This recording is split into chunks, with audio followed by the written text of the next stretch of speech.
Hi YouTubers, welcome back to Pipe Dreams.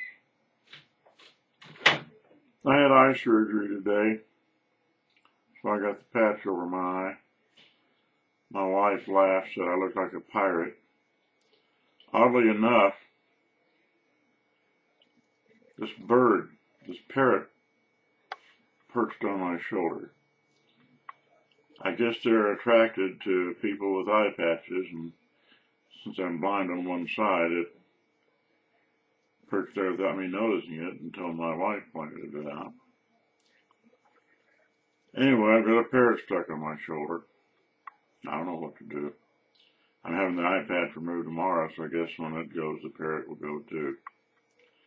Meanwhile, I'm getting ready to smoke some cube cut Burley, and I'll check back with you in a day or two.